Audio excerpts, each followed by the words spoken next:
name is Nicholas Kuna, and I'm going to be running a series of podcasts on brand strategy and digital marketing. If that wasn't exciting enough for you, we've got some of the best guests in the world who are going to tell us some of their wins, some of their biggest fails, and some tips and tricks they wish they knew when they started out on their journey. So if you're in marketing or sales or anything to do with communications, this is the podcast for you, and I look forward to having you join us.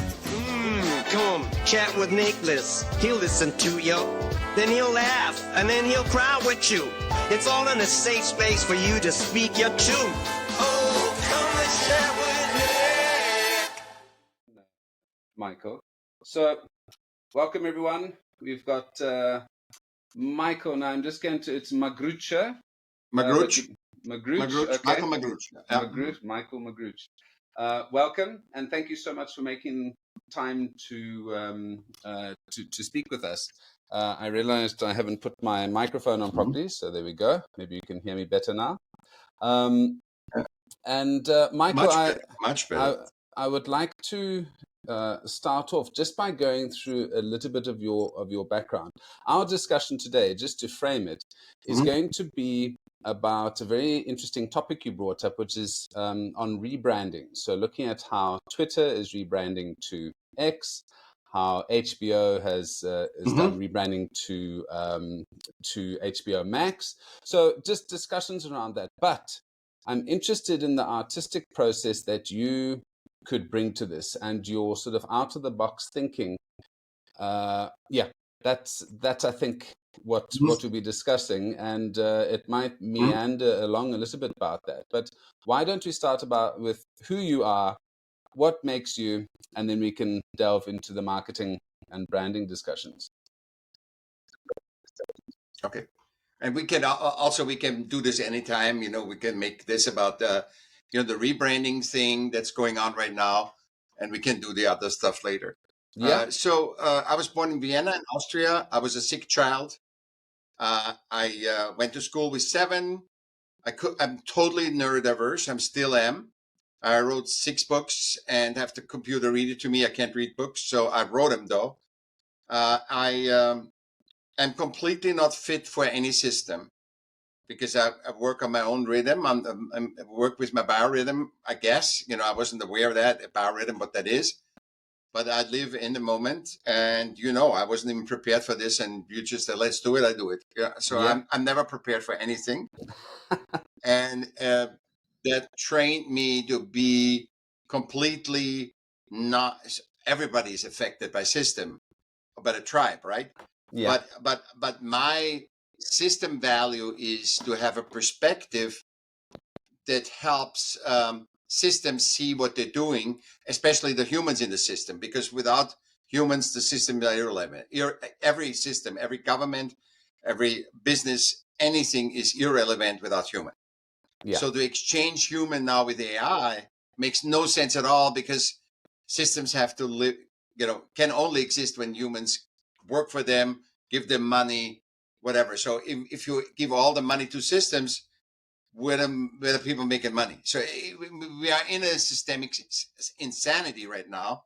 Yeah. That we realize, that the world is realizing. It's not just Germany, not just Norway, not America. Everybody is realizing this. Yeah. It takes too much. It takes too long to get what you want to, where you want to get to. So in the old days, you fill out one form. Now you have to fill out a book.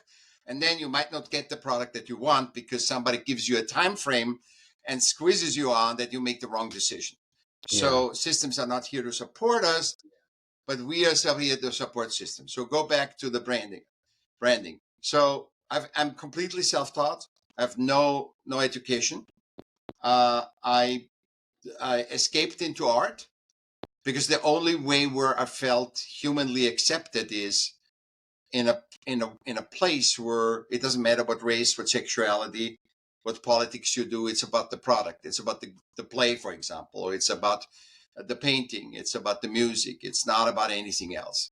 And if you're, and I'm just saying, if you're a woman that plays a guy, because we can't find an old guy that plays the old guy.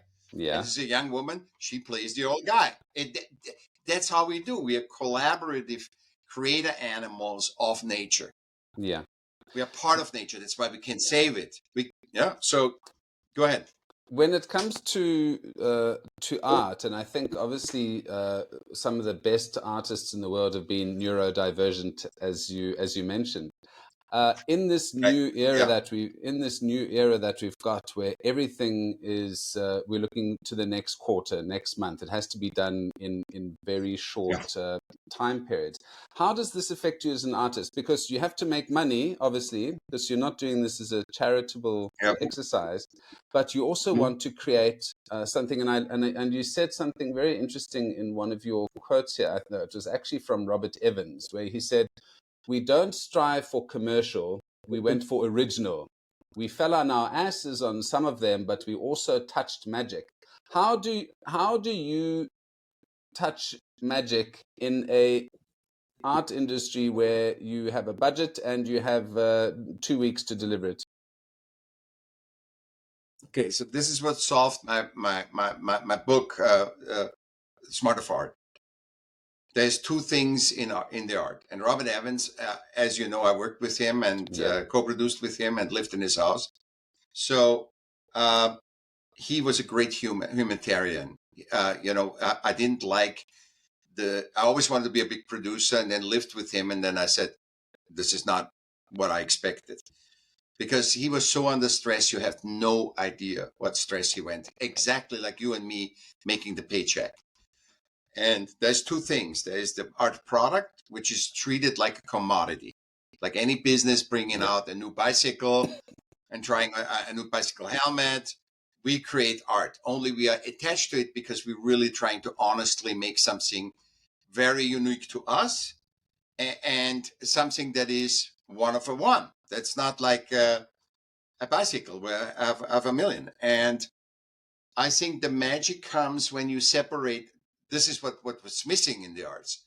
The artists don't separate art creation and art product. The commodity. See, if I'm systemically working for, let's say, design company, and I want to create, we're talking about brand. So let's talk about, I'm going to crank out a logo. So when I was young, the logo was any brand logo was, I would say, 1,000 euros, 1,000 euros to 5,000 euros. That's what the range was 30 years ago. Today, you get for $20. You go to any of the AI or even normal engines, and on Fiverr, you get for $30, $40. Some kid in Taiwan is going to crank you out a logo. Do you have a discussion of what that logo means, what it represents, how fast it has to be exchanged is another thing. But I have my logo, Michael with that sideshell. I've never changed it. I've done it once and never changed it. And no, I didn't want. I had no idea to do it, to modernize it or anything, because it's still me. When I look at it, I said, that is me. I changed it the moment. It's like the Mercedes star. They're so fine. They changed the Mercedes star, but it's so fine, and I think it wasn't even necessary. But they did, because for print and to make it more more stronger. But the magic actually happens when you allow it to happen and when you're not stressed. Because when the human is stressed, and this is what you have now, when I put you in a corner, you defend yourself. You're inhumane. When your financial needs, I put you in the corner, and your financial needs are survival or not.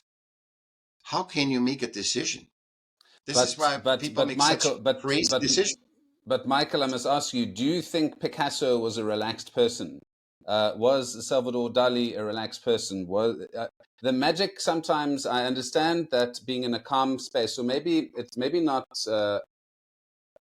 maybe it's things like financial stress, the war, that's what, spurred that beautiful Guernica painting and so on. Stress, struggle, and pressure is generally what stimulates us a lot. Are you talking about perhaps a different type of stress? I'm talking systemic pressure. I'm not talking. Okay. Yeah. Yeah, Yeah. I'm talking systemic artificial stress, not Okay. ambiguity. So when I talk to you, and let's say you would attack me right now, yeah, that is ambiguous. You know, that's a good stress because I have to learn to stand up for myself. When you say you have to that or you don't get a paycheck, that entails 15,000 things that I cannot pay the food for my kids. This is putting me. That is not an ambiguity. To jump into cold water, for example, Yeah. or to ambiguity is good for the. It's a good stress, and stress that is artificial that the system just made up. Yeah. You know, we feel that internally. That's not good stress. Michael, that discussion about stress is a very important one, because I don't necessarily think that with deadlines and timelines that are being given by clients and customers now, that we are necessarily able to give them the value that they need or the kind of quality that we want. I think, as you said, these artificial structures that are being put up are disadvantageous to creating great art and great work. For me, it's a huge frustration. You spoke about those uh, logos being 1,000, 25,000. I mean, I worked at Interbrand, and we created some of the largest brands in the world. And the brand manuals were $250,000 with a rebrand process. I can't charge that now. Twitter rebrands that overnight with a X taken from stock art.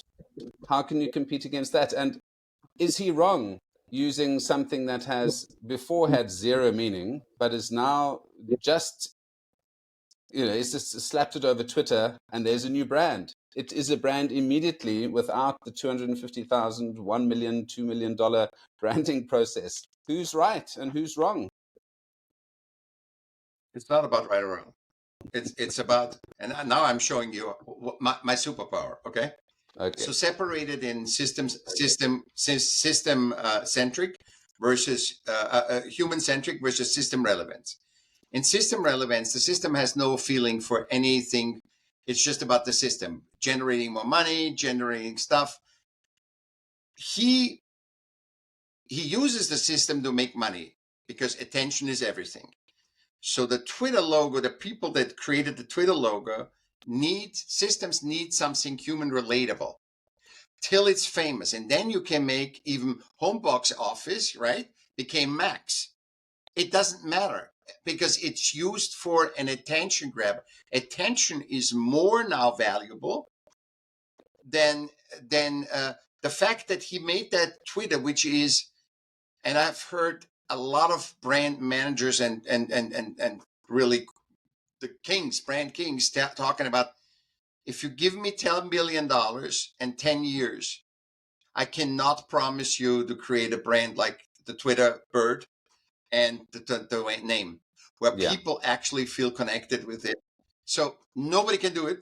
Yeah. So it wasn't important for him. Elon has all the money.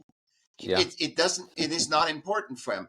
His brand is more, whatever his idea, ego, is more important than that people got used to something, finally adapted to something. That's what I keep preaching. I said, systems need us so much because if humans don't adapt to them, they're not working because every human is an individual.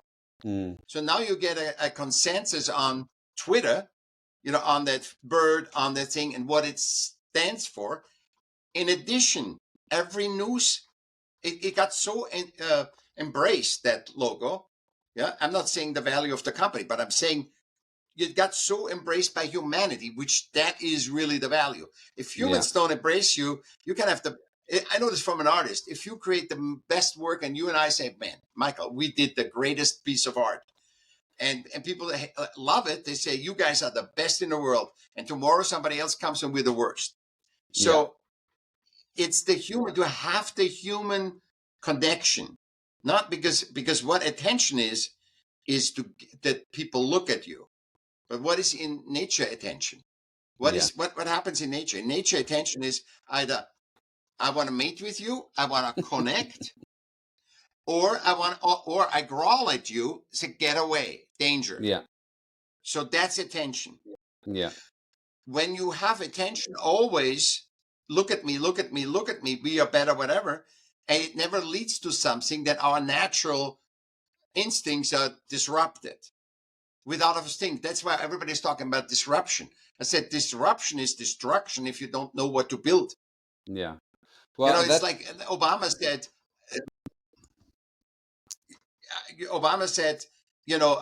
What did he say? Choice, or what was this? The word? I said, not dream. what was the word? Hope. No. Yeah, hopey changing. There was one word. Hope, change. Change. I said change. To what? It's like disrupting. To what? Yeah. Give me a hint. Give me a hint. Well, they like to keep it ambiguous because then you can reach everyone, which is why I think Hillary Clinton lost the 2 elections ago. She tried to be for everyone, and if you try and be everyone's friend, you really are meaningless and at the end have no meaning for anyone. So, but your discussion there on systems and power regarding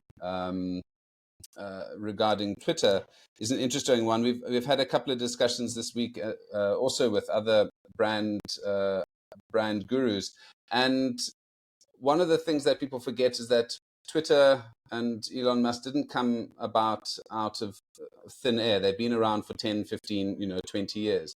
Brands take time to grow. And as you said, you can basically put an X over a bird and it doesn't lose its necessarily lose its value. It could actually increase its value. So very interesting. In terms of the disruption side, and you're saying, with hope and change, all of those campaign slogans that we used. I teach here in Oslo, so I teach digital marketing, and I also do management consulting in terms of shifting brands' trajectories from 10 million to 100 million to $1 billion businesses.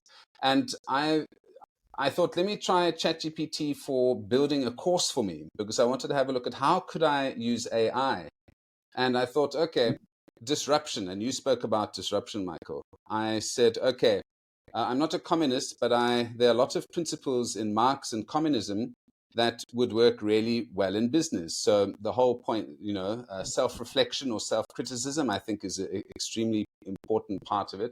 I said, okay, the National Socialists, they did something that managed to take over the whole world almost. What did they do managerially and revolutionary-wise that was good? What did Mao do that was revolutionary and worked to bring up the masses and create, take the most populous country in the world and one of the oldest cultures in the world and turn it on its head? They destroyed everything. They burnt down churches, broke down monasteries, mosques, etc., and killed, obviously, who knows, countless people. But they changed the systems. And I know this is a slight tangent and maybe a little bit off key, but I was thinking, how can we use these new principles, these revolutionary principles in business? Because I think capitalism has focused so much on everything to do with communism is bad, and socialism, they've neglected quite a few elements. So I'm working on a program where I'm trying to look at the systems that those particular systems used to try and create new systems in this AI world where everyone's got access to absolutely everything at the press of a button. It's quite unparalleled. Yeah, but you have that inherently. You have that inherently. You have 6 senses to connect to 8 billion people in this world. If you and I sing right now, everybody on this earth will understand if it's a happy song or a sad song. They might not like it, but everybody understands it. So why would you go reverse engineer technology? It's like saying we are equal. And we are equal by nature because nature doesn't make mistakes. And when you look at zebras, they're not going to, unless it's mating season, they don't care if it's a female or a male. The zebra doesn't look at the giraffe and say, oh, your patterning is not as nice as mine. We need to separate. The only thing we can survive this, I found through art giving me that answer, is making it, what is system relevant? Be aware, compartmentalize. Is this system relevant or is this human centric? Human centricity has to prevail, because without humans, there is no systems. We created them, and as a creative, you cannot submit to your own creation. You cannot build a vase and then ask her, what do you think? Was Michael's interview good or bad? The vase has no answer. It's like saying, God, come down to earth. I say, I'm going to come down to earth to understand humanity. You created you never need to come down here. So this is what we do. We have the shiny object syndrome, right? We look at New York, we look at Google, Nike, all these brands, and said, oh my God, I can't believe we created that. Yes, because you're unconscious that we are a collaborative creative animal by nature. That's why we love creating. We love to tinker around. The CEO that works 80 hours a week, what does he do on the weekend? Works in the garden, makes his hand dirty, works on his car, tinkers around, or is with friends. We are humans. We need to get back to the human, zoom out, not abandon system and technology, but use it to lift our human potential, which you are blessed with because you're in the Scandinavians are more human-centric anyway, So you're blessed with that. But basically, I think that's the thing. And ChatGPT, by the way, has unbelievable increase on bad solution because it's self-learning. And we bake in our fallibility, our mistakes into technology. We're baking that in. And I heard it's going bankrupt. Yeah. So ChatGPT, being the first mover in this market, obviously is going to have the whole world's eyeballs on it. So every little mistake they make, they are the pioneers. So I wouldn't be too hard on them myself. Microsoft is also pumping billions of dollars into that, but there are a whole bunch of competitors coming up in that space. So I think we'll get a better version of ChatGPT soon. Now, but talking about the AI side, I purely see AI as a new vacuum cleaner or a washing machine or iron. I think it is here to make our lives easier. I think those that are concerned that it's going to take all our jobs and is going to make us irrelevant, absolutely not. It means more opportunities for artists, and I think that what AI is going to do, similar to the arts and crafts movement after the Industrial Revolution, I think we're going to see more and more people going back to their roots, going back to creating one-off pieces, back to creating their own things, back to farming, back to more authenticity. Because all that AI shows us is that it's all of human learning is available to us all now. And actually, it's not that complicated unless you want to fly to space and solve cancer. So there are lots of things like that. So I'm very positive on AI. I think it's going to take away a lot of work that we shouldn't be doing. Like you said, before you'd sign one document, now you've got to fill 20 pages, click 30 things. Perhaps AI can just remove all of that for us and make our life easier again. That's So what we hope. Yeah. You speaking for all the people, because everybody that works in systems hopes that the system work to filling out a book is falling away. That everybody hopes that. But I'm saying, remember when we got the PC? When we got the PC, what happened? What are you going to do with all the money the PC is going to make for you? What are you going to do with all the time that PCs gives you? And it just made more work and more time, because you got perhaps 20 letters in your company before a day, and now you get 200 emails. Yeah. And when AI comes and writes the emails, like, I think you're gonna have 400 emails that you have to decipher because you think they're coming from somebody like me. Well, you you'll know, just be and using so AI I, to read all your emails for you, so you won't have to read it. And then the AI will respond yeah, to the but AI. I don't Nothing will trust get it that it done. can interpret it. Yeah, Yeah, yeah. exactly. That's what Mm. I think. And we controlling the AI because it seems like that's where it's going. We need humans to control AI. That will take the most time. And the problem with that is people don't want to do that. That's again a system making the system function. People don't want Well, to do it. So well, if you Michael, have to control the work of AI, yeah, I'm going to give another. that's a problem. I'll give another example, which maybe will highlight why I don't think we should be too worried about AI. Instagram, when it first came out, allowed everyone and their dog to take photographs and filters, and the world went from perhaps 100 million photos a year to 100 billion photographs a year. Uh, and some people said, "Oh, well, the quality is not going to be as good." I think what Instagram has done has been fabulous for the art world, because it shows what is trash and it shows what is beautiful, and it is improved art appreciation, I believe, or the appreciation of good photography, good shots, good setting up of scenes and that. So I think it's a positive. So the same thing with AI. Uh, it's how you use it. So we still need photographers. You can still see the difference in quality between great photography and something you've taken on your iPhone.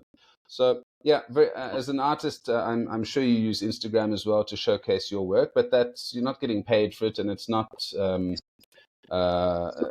not going to take away your Instagram is not going to take away your livelihood.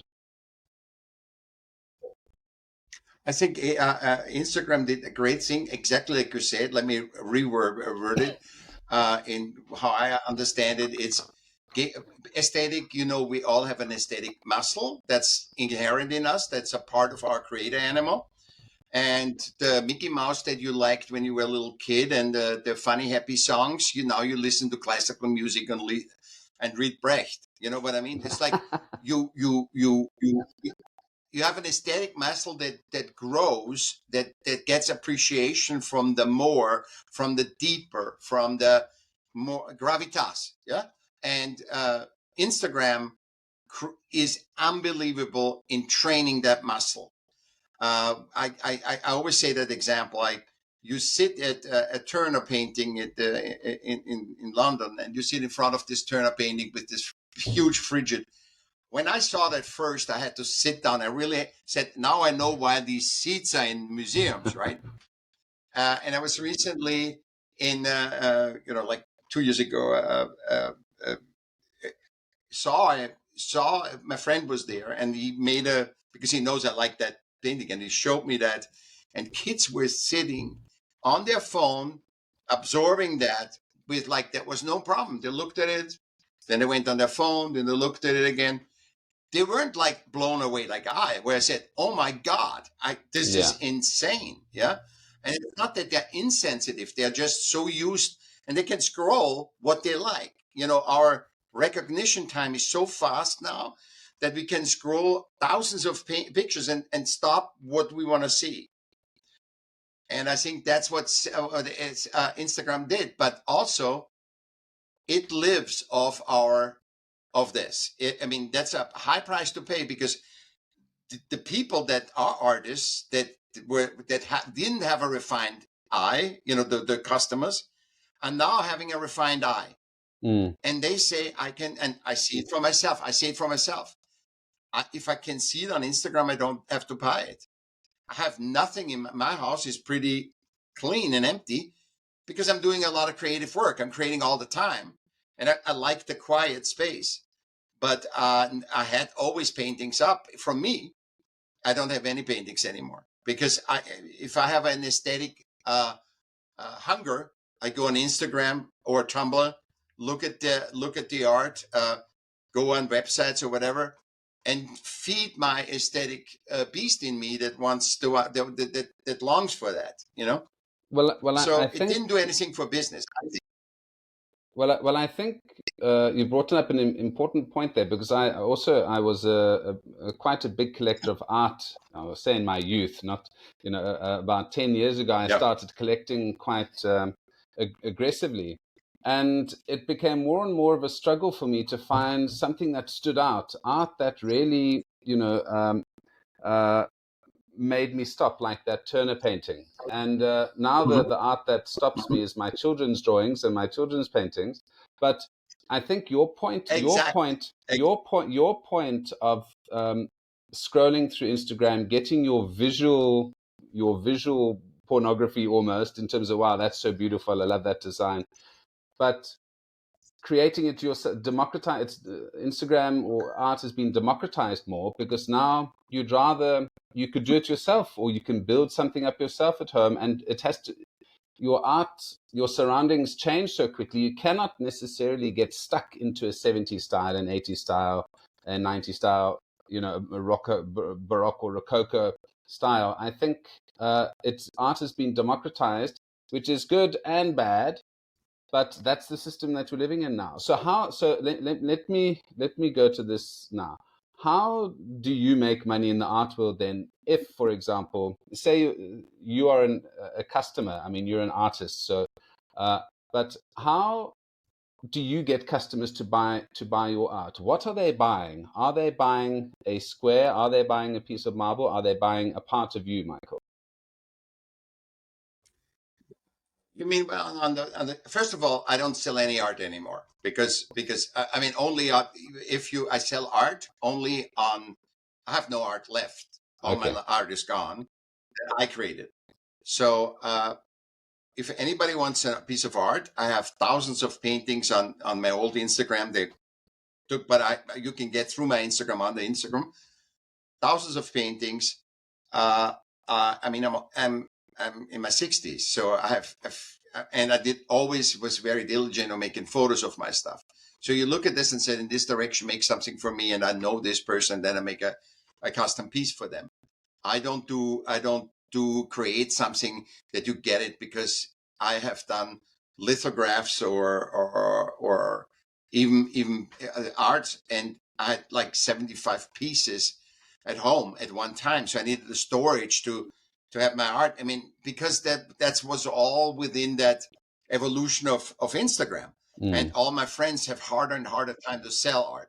Yeah. So uh, when they sell something from me, it's always me. There's always from me.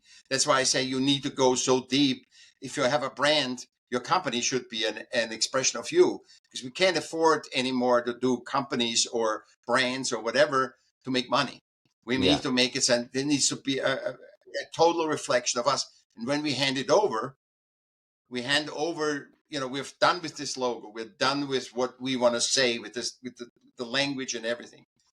Then we hand it over, and that's all you can do. You hand it over and let it get its own life. And there's nothing you did wrong. See, this is the thing. When you think you go wrong, and then you go back into the past, you create it so that you are happy and the client is happy. You both, Yeah. you never let anything out, and the client and you are happy. And then you get it out and let it be. Unless you see something really that you weren't aware of, but you just let it be, let it ride. That's Well, what I that's think. well, that's It why just well, that's why I can't get a tattoo, because I always see something nicer the next day. So I'm like, I would never. I'd be really annoyed, saying, "Damn it, somebody's got a better tattoo than me." And the same thing. At least you can change your wall art. Now, I'm not sure if if there was a bit of a brouhaha around the amount of money that was paid for the Nike logo. The Nike swoosh. I think the designer, it was a junior designer, was paid $60 or $200. It was a small amount, and people are saying, this logo is worth billions now. That person was badly done by. What would your response to that be? She was paid for the design that she made before Nike was famous and so on. How much ownership should a designer have over a logo, and how much, and based on what we're discussing now, how much is the design of a logo worth? my answer. You won't like my answer. Go. I think nothing. I literally, I think the reason why is because that she could experience. That woman will never, ever have, if it was a woman, you said sure. Yeah. So I say it's a woman, will never have any self-doubt in her life. Never.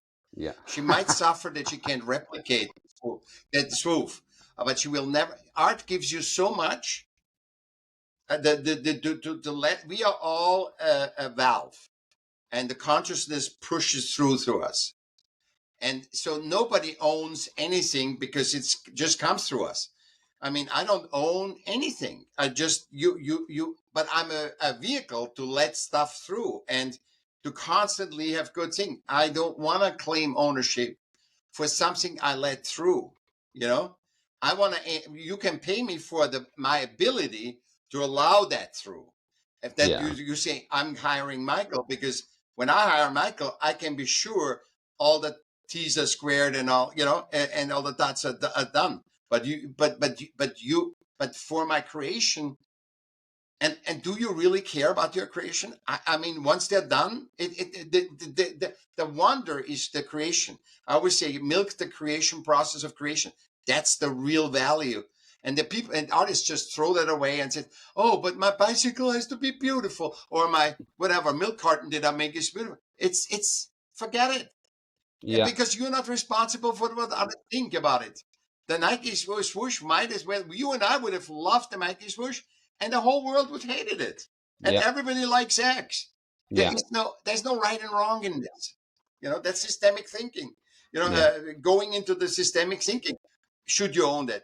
I think if it was me and you, people like me and you only, I would say artists have to be paid for the vehicle that they are, for the shamans they are, what they let through. Yeah. They should never need to worry about food and shelter. I'm not saying make them rich, but I say no artists, if you are an artist, true artist, should be paid, should be have to look for money or thing, because they make our world another place. I mean, if there's anything, it's sex and art that make you heaven on earth. There's the two things. And they come both are out of the same energy. But like you said, it's an aesthetic orgasm. Yeah. It comes out of that. It's Aesthetic orgasm. I like that. I think we need to write that down. Yeah. The contrast to that is the Deutsche Bank logo. You know, that slash in a square. And I remember I'm not the Deutsche Bank. I'm not clear. It's a slash. I think when you said slash and square, but I can't recognize. Let me see if I can. Yeah, have a quick look at it pull now. it up. The interesting thing about this is the Nike logo costs. I'll put up the correct number on the screen later during editing. But if you look at that original Deutsche Bank logo, that cost $100,000, I think, and was done in half an hour. Mm-hmm. So you contrast the two. Who is right and who is wrong? And, again, as an artist and a designer, your value, he could get, that was 30 years of experience, life experience, and understanding of customers. And he could do it. He could probably done it in 15 minutes or 5 minutes. So he spent too much time on it. But it shows the value that can be ascribed to the person and the thinking process. So whether it's a $60 logo or a $100,000 logo, the business also builds that brand. And I think lots of people in the creative industry forget that as well, is that we are part of the system and we are one part of it. We other people are responsible for nurturing and building these brands and logos, which is quite a fascinating process. Wonderful you said that. It's wonderful you said that, because Apple, let's say it was just the Apple, right? Yeah. A lot of things have some simple, very minimalistic things. Apple is the whole culture. It is always the culture. So I that's why I'm saying, it's not who is right or wrong. Yeah. Also, when we are the valves, I said, if you are a valve that is really clear, there's no sand in it or anything, you get the Nike logo. if you're a dirty thing, you get X because you force yourself to go to simplistic because you are not getting that from plugging into the consciousness. See, and if somebody is, that's why you are so crazy about your kids' art, because your kids' art, that is pure. That is so pure. Whatever comes in their imagination of a house it's like off center, and humans have blue hair and whatever. Their observation of reality is so pure, even though their craft is not good, their skill is not good. But the Michaell, expression. but Michaell, you spoke about the joy in the craft. What do the children's art?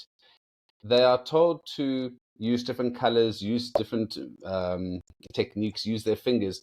The actual end product generally is not the most important. It is that process. It is that enjoyment of the artistic process. And you touched on that earlier. And I think that is a great insight for designers and artists. And this is, again, I'll bring it back to the arts and crafts movement, where William Morris and folks like that thought that the industrial age with mass production removed all of that, the craftsman and the craftsmanship in chairs, in wallpaper, in the daily things that we use. So they had lost all of their meaning, their background, where they came from, and you knew this was made with love.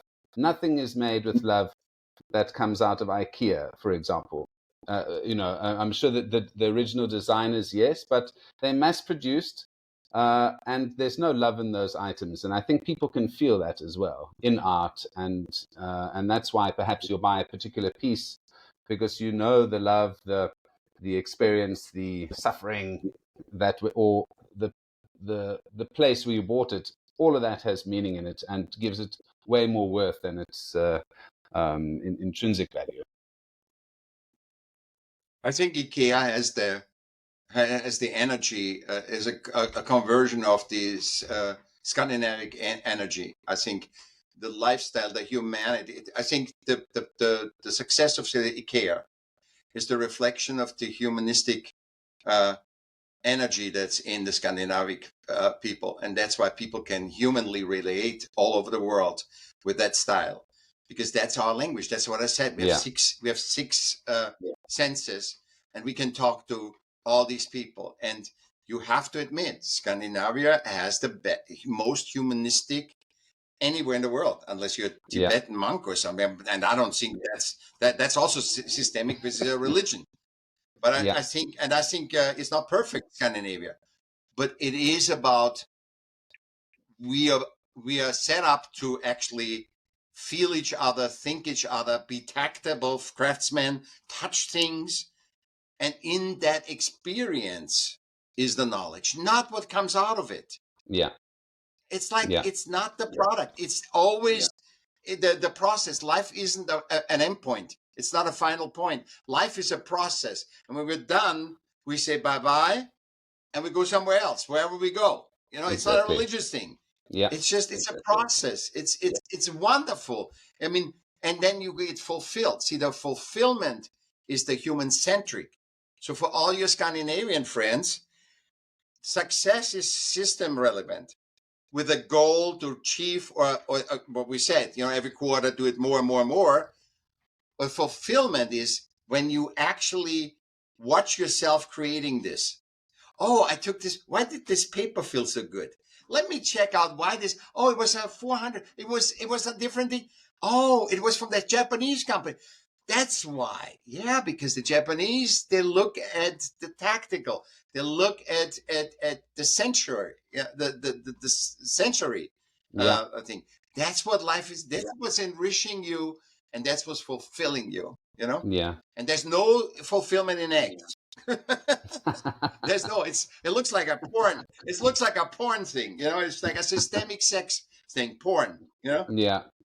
Well, so I've been in Norway for about a year. Prior to this, I was in Malaysia for 4 years, a little bit in Taiwan, and in South Africa, where I grew up. And being in Scandinavia has been a completely different. It's like a fantasy land, basically. And I've had my longest ever holiday working in South Africa, you work very hard. In Malaysia, you work very hard. Asian sort of thinking and so on. But the work-life balance and the, like you said, craft and simplicity here in Norway, and making sure you get the most out of life versus just work, is what should be emulated around the world. And I hope, obviously it's a small country, small population, very wealthy, and I wish that on every country, to be honest, because life is and the way of life here is I think very humanistic focused, or human focused. So, Michael, I want to thank you for spending time with me. This is it's gone really quickly. I'm sure we could go on much more, and I'm sure we're going to have another chat. Anytime we can repeat it. This was great. I really enjoyed it, and I think what we'll do is we'll drill down into some more elements and go into slightly more details on your books, because I'd love to go into those in a bit more detail. I'll put up some links to your books as well for folks to look at it, but we'll definitely, I think, do a bit of a deep dive into that and some of the ways that you, with your particular working style or personality, have managed to get 5 books out pre-AI as well. Which is, very complicated. Yep. Now anyone can churn out a book. So I'd love to go into your process and just understand a little bit more about your creative style and your thinking style. So thank you so much. Come chat with Nicholas. He'll listen to you, then he'll laugh, and then he'll cry with you. It's all in a safe space for you to speak your truth. Oh, come and chat with